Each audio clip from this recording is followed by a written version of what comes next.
Hello guys, welcome to doctor Shweta's channel. I doctor Bhavna Khar. आज हम इस वीडियो में बात करेंगे एंडोडोंटिक्स के बारे में। Endodontics basically deals with the living tissues of the tooth. इसमें भी हमने इसको दो पार्ट्स में डिवाइड किया हुआ है, conservative dentistry and endodontics. Conservative dentistry में बेसिकली हम जितना भी कंजर्वेटिवली टूथ को प्रिजर्व कर सकते हैं हम उसके बारे में बात करते हैं। एंडोडोंटिक्स में हम बात करते हैं जिसमें हम पल्प को ट्रीट करते हैं। तो बेसिकली क्या होता है, जब हम एंडोडोंटिक्स के बारे में बात करते हैं तो सबसे पहले हमारे दिमाग में आरसीटी आती है। RCT is root canal treatment. तो basically this is the glam part of this subject. तो अब हम इसमें बात करेंगे इंपॉर्टेंट टॉपिक्स के बारे में जो हमारे एग्जाम पॉइंट ऑफ व्यू से as well as from viva point of view से। तो सबसे पहले हम देख लेते हैं इनकी स्टैंडर्ड बुक्स। और operative dentistry we read student, for endodontics we read Grossman, but Grossman का ऑल्टरनेटिव हम लेते हैं निशा गर्ग। निशा गर्ग पर्सनली मुझे पसंद है क्योंकि इसमें बहुत अच्छे से एक्सप्लेन किया है हर टॉपिक को। तो हम स्टार्ट करते हैं हमारी कंजर्वेटिव ऑपरेटिव डेंटिस्ट्री से। इसको हम स्टूडेंट से करेंगे। स्टूडेंट टेक्स्ट बुक रेफर कर रहे हैं इसके लिए। So we start chapter wise. One thing guys, we study this subject in second year, so ये हम लोगों के लिए ईजी हो जाता है फाइनल ईयर में। तो स्टार्ट करते हैं चैप्टर 1। चैप्टर 1 में बेसिकली हमारे पास टूथ एनाटमी है जो हम फर्स्ट ईयर में भी पढ़ी थी DADH में। तो एक बार छोटी सी रीडिंग ले लेंगे, एग्जाम पॉइंट ऑफ व्यू से इतना इंपॉर्टेंट नहीं है। In chapter 2 dental caries, aetiology and clinical characteristics. तो इसमें बेसिकली हमसे कई बार वाइवा में हम वाइवा के लिए गए तो टेबल वाइवा पे सबसे पहले हमारे पास डेंटल केरीज की डेफिनेशन पूछ लेते हैं। ये हमें फिजिकल एजुकेशन में भी इम्पॉर्टेंट है, देन हमारा पीडोडोंटिक्स में भी इम्पॉर्टेंट है, देन हमारा एंडोडोंटिक्स में भी इम्पॉर्टेंट है। सो इसको अच्छे से याद कर लें। Then etiology of dental caries कि इसके क्या क्या फैक्टर्स हैं, like biofilm, tooth, diet, saliva, oral hygiene. So हमें पता होना चाहिए कि क्या ईटियोलॉजी है। चैप्टर 3 से एग्जाम में ऐसा सच कुछ नहीं आता, वाइवा में भी ऐसा कुछ नहीं पूछते। अब सीधे आते हैं चैप्टर 4 पे, patient assessment, examination, diagnosis and treatment planning. तो बेसिकली हमें पता होना चाहिए हम क्या कर रहे हैं। तो हम पहले पेशेंट को अच्छे से एग्जामिन करेंगे, उसका डायग्नोस करेंगे और उसके लिए हम ट्रीटमेंट प्लान करेंगे। सो चैप्टर 4 में एक हमारे पास डायग्राम है, community periodontal index of the treatment probe, that is CPITN। ये हमें कई बार हमारे स्पॉटर्स में भी रख देते हैं और हम जब नीट MDS देंगे तो उसमें इमेज बेस्ड क्वेश्चन में भी ये आता है। तो एक बार इसको अच्छे से देख ले, इसकी मार्किंग्स देख ले। चैप्टर 5 इन्फेक्शन कंट्रोल, तो ये तो हमें पता ही होना चाहिए एज वी आर डॉक्टर्स। तो एक बार इस चैप्टर की रीडिंग ले ले। एग्जाम के पॉइंट ऑफ व्यू से इंपॉर्टेंट नहीं है, बट हम क्लिनिक्स में जाएंगे तो हमें पता होना चाहिए कि हम कैसे कंट्रोल कर सकते हैं। Then chapter 6 pain control for operative dentistry. तो बेसिकली इसमें हम फार्मा का यूज़ किया गया है। तो फार्मा में हम इसको अच्छे से पढ़ लेते हैं, बट इसमें क्वेश्चंस नहीं आते, बट हमें पता होना चाहिए। नाउ चैप्टर 7 हमें instruments and equipments for the tooth preparation. तो basically this is important chapter, बहुत अच्छे से इसको पढ़ें। तो इसमें हमारे पास हैंड कटिंग इंस्ट्रूमेंट्स कौन कौन से होते हैं, उसकी क्लासिफिकेशन क्या होती है, उसका डिज़ाइन कैसा होता है। फिर क्लासिफिकेशन ऑफ हैंड इंस्ट्रूमेंट की हमारे पास एक बॉक्स दिया हुआ है, वो हमारे लिए बहुत इंपॉर्टेंट हो जाता है, हमारे एग्जाम पॉइंट ऑफ व्यू से भी एंड हमारे वाइवा पॉइंट ऑफ व्यू से भी। Then formula for the instruments, this image is very important. Basically instrument with shank blade design जिसको हम कहते हैं। तो ये हमारे MDS टाइम पे भी क्वेश्चन पूछा जाता है एंड हमसे वाइवा में भी ये पूछ लिया जाता है। मतलब हमें फॉर्मूला पता होना चाहिए कि भाई हमारे इंस्ट्रूमेंट का नंबर है तो क्यों है, या उसका डिज़ाइन है तो किस एंगल पे वो डिज़ाइन है। हमारे हर इंस्ट्रूमेंट को एक स्पेसिफिक नंबर मिला हुआ है। सेकेंड होते हैं कंटेम्प्री पावर्ड कटिंग इंस्ट्रूमेंट्स। पहले हमारे पास थे हैंड इंस्ट्रूमेंट्स, अब हमारे रोटेटरी इंस्ट्रूमेंट्स कौन कौन से हैं। तो हमें डिफ्रेंशिएशन पता होनी चाहिए, एडवांटेजेस डिसएडवांटेजेस पता होने चाहिए, क्योंकि बेसिकली हमसे हमारे वाइवा में ये चीज़ें पूछी जाती हैं। उसके बाद है रोटेटरी कटिंग इंस्ट्रूमेंट्स। उसके लिए उसकी डिज़ाइन, कॉमन डिज़ाइंस क्या होते हैं, करेक्टरिस्टिक्स क्या होते हैं, ये इंपॉर्टेंट हो जाते हैं एग्जाम पॉइंट ऑफ व्यू से। देन डेंटल बर्स जो हम यूज़ करते हैं कैविटी प्रिपरेशन के टाइम पे, राउंड बर, इन्वर्टेड बर, पियर शेप बर, स्ट्रेट एंड टेपर्ड बर। तो बेसिकली इनके क्या क्या इंपॉर्टेंस होते हैं या इनके डिसएडवांटेजेस क्या हैं, एडवांटेजेस क्या हैं, तो ये हमें पता होने चाहिए क्लिनिकल प्रोस्पेक्टिव से भी और हमारे वाइवा प्रोस्पेक्टिव से भी। देन हमारा एक क्वेश्चन आता है एग्जाम के अंदर, शॉर्ट नोट बर ब्लेड डिज़ाइन। तो इसमें हमसे बेसिकली हम इसमें क्या बताते हैं, हमारे पास 3 एंगल्स होते हैं, rake angle, edge angle and clearance angle. तो इसमें हमें यही तीनों एंगल्स को डिफाइन करना होता है। शॉर्ट नोट प्रिपेयर कर लीजिए इसके लिए, तो कभी भी आ जाता है as a short note. Chapter 8 isolation technique, इसमें हमें पता होनी चाहिए हमारे गोल्स क्या क्या हैं, हमारी चेयर पोजीशनिंग क्या होनी चाहिए। देन एक क्वेश्चन हमारे पास आता है rubber dam isolation. Rubber dam के ऊपर हमारे पास पेपर में भी एक क्वेश्चन आ जाता है as a short note.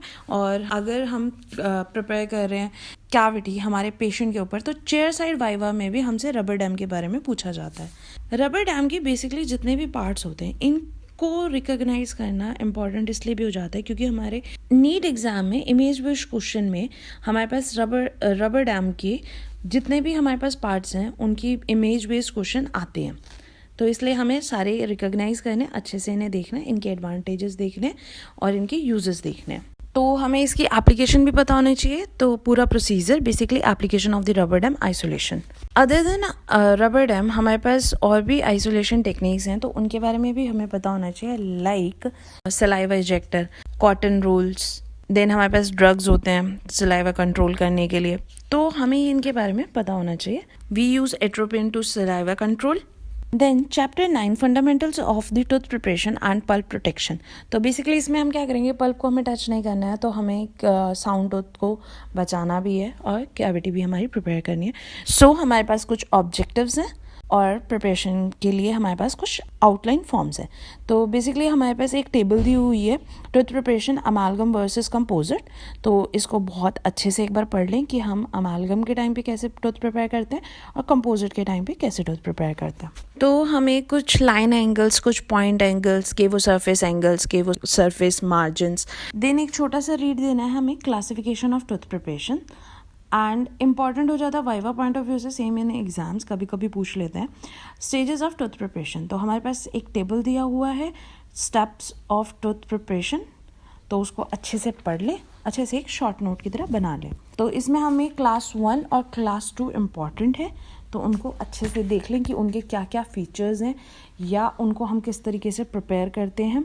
Then हमारे पास एक शॉर्ट नोट आता है बिविल्ड एनामल मार्जिन्स, तो इसको as a short note prepare कर ले। Okay, chapter 10 fundamental concepts of the enamel and dentin adhesion. तो बेसिकली इसमें से शॉर्ट नोट आते हैं adhesion in conservative and restorative dentistry, next is acid etch technique, then dentin adhesion, smear layer, और कभी कभी हमसे एक शॉर्ट नोट पूछ लिया जाता है सी फैक्टर। तो सी फैक्टर बेसिकली हम जब कंजर्वेटिव से रिलेटेड करते हैं तो हम कंपोजिट के बारे में लिखना शुरू कर देते हैं, बट इट्स डिफरेंट थिंग, तो इस पर एक शॉर्ट नोट बना लें। Then self etch adhesives and last in this chapter is dentinal adhesives, उसकी classification. Now chapter 11 restoring contacts and contours, same हमें पता होना चाहिए what are contacts and contours. Then next is matrix, then wedge techniques, तो wedges के बारे में हमें पता होना चाहिए, मैट्रिक्स के बारे में हमें पता होना चाहिए। शॉर्ट नोट हमारे पास आ जाता है, वेजिंग टेक्निक्स इंपॉर्टेंट हो जाते हैं, उसमें सबसे इंपॉर्टेंट हो जाती है वेजिंग टेक्निक।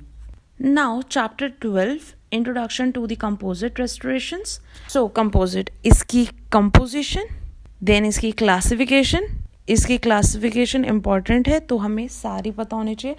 लॉन्ग नोट और शॉर्ट नोट दोनों आ जाते हैं, वाइवा में भी कंपोजिट के बारे में पूछा जाता है। Then composite key important properties, indications, Contra indications, advantages, disadvantages, clinical techniques.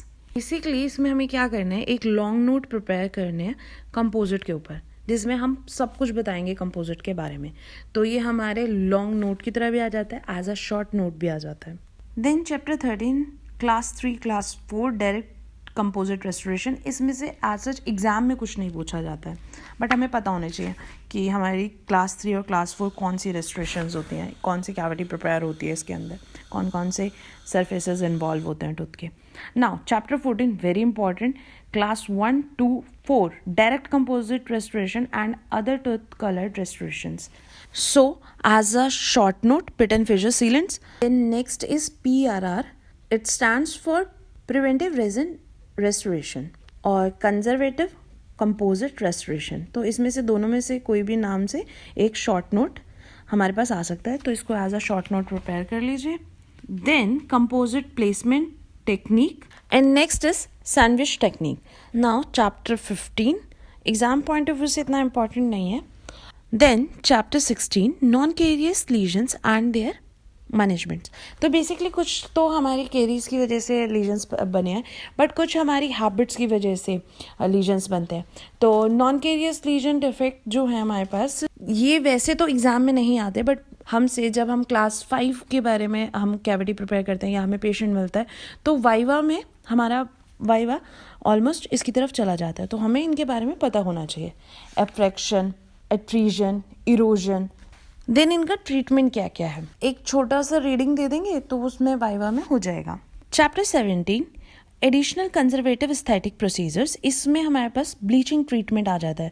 तो सबसे पहले ब्लीचिंग ट्रीटमेंट की डेफिनेशंस क्या है, उसकी क्लासिफिकेशन क्या है, तो इसमें शॉर्ट नोट आ जाता है.